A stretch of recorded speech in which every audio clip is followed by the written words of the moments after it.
हमने कहा क्या ऐसा, आपने मेरी शुरुआत की बात सुने क्या आपने? ये प्रेस कॉन्फ्रेंस क्यों बुलाई गई है, ये मैंने दो बातें कहा।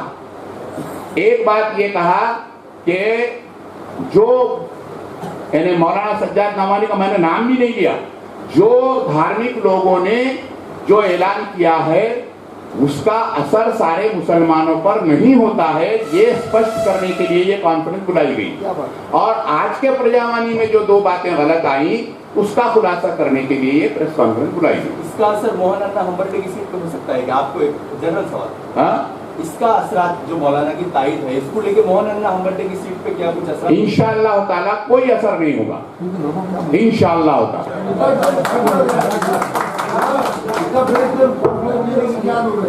इसलिए जरूरत है, इसलिए सर एक मिनट, परेशान होने का सवाल ही पैदा नहीं होता। गलत फहमी को दूर करना हर शहरी की जिम्मेदारी है, आप पत्रकारों की भी जिम्मेदारी है कि गलत फहमी को दूर करना, मिसअंडरस्टँडिंग असेल, गैरसमज जर असेल तर त्या गैरसमजाला दुरुस्त करणे, दूर करणे, लोकांना खरं काय आहे ते सांगणे पत्रकारांची सुद्धा जबाबदारी आहे आणि राजकीय लोकांची सुद्धा जबाबदारी आहे। म्हणून आम्ही ही प्रेस कॉन्फ्रेंस करली। सर, मौलाना ने ये भी बोला कि ये मुसलमानों का ऑल ओवर मुसलमानों की तारीफ नहीं है। मौलाना ने ये कहा कि एकता फाउंडेशन की तरफ से हमने जो मेहनत की है, हमने जो सोचा है उसके तरफ से ये हम लोग लेटर निकाल रहे हैं। हम भी वही बोल रहे हैं। तो लेकिन समझ में ये नहीं आ रहा है कि आप लोग एक जगह आके ये लिस्ट आने के बाद प्रेस कॉन्फ्रेंस करने की वजह क्या हो रही है? अभी बोले ना, कितने बार बोला, बोलिए सर, आप क्या बोल रहे हैं? सर, मुझे ये कहना है कि जैसा आप कह रहे हैं कि उसका फतवे का कोई असर नहीं होगा, तो जो कुछ माइक के पास बोला है, माइक क्वेश्चन। हेलो, जो नुमानी साहब ने बोला है उसका असर नहीं होगा ऐसा बोल रहे हो? नहीं होता, नहीं होना ऐसा बोल रहे ना। तो फिर वो असर इधर 17 के ऊपर असर उतना ही होगा ना जितना उनका है उतना। हम बात क्या कर रहे हैं आप फिर से समझिए सर, कैसा होता है? मेरी बात सुनो। हम क्या कह रहे हैं कि सज्जाद नोमानी साहब हमारे समाज का एक घटक है, हमारे समाज का एक घटक है। उनके मानने वाले कुछ लोग हैं, हम भी उनको मानते हैं धार्मिक लेवल पर। उनका मानने वाला दक्षिण में, उत्तर में जो है उन्होंने सत्तार साहब का नाम लिया है, उनका मानने वाला उत्तर में सत्तार साहब को मतदान करेगा।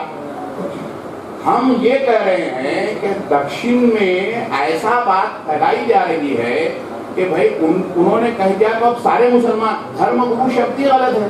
बाबा, हम वही कह रहे हैं, अभी मैं वही पूछ रहा हूँ कि जो नुमानी साहब ने बोला है जो दक्षिण में लागू होगा वही उत्तर में भी वही लागू होगा ना? क्या वही लागू यानी क्या? जो आप कह रहे हैं कि कोई नहीं मानेगा उसका, तो इधर भी नहीं मानेगा। कोई नहीं मानेगा नहीं बोले हमने, जो 5% 2% मानेगा तो इधर भी वही होगा ना।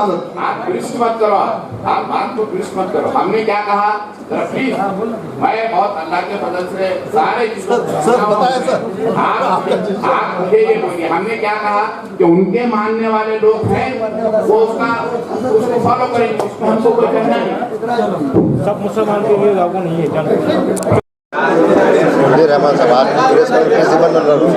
प्रेस कॉन्फ्रेंस कल जो मौलाना सज्जाद नोमानी साहब की तरफ से तायद का जो ऐलान किया गया और उसमें उन्होंने जो है नांदेड़ हल्का जुनूब में महाविकास आघाड़ी के उम्मीदवार की तायद न करते हुए बहुजन वंचित आघाड़ी के उम्मीदवार की तायद की, तो उसकी वजह से मौलाना का ये ऐलान, मौलाना की ये तायद सारे मुसलमानों की तायद है, ऐसा गलत फहमी पैदा की जा रही थी।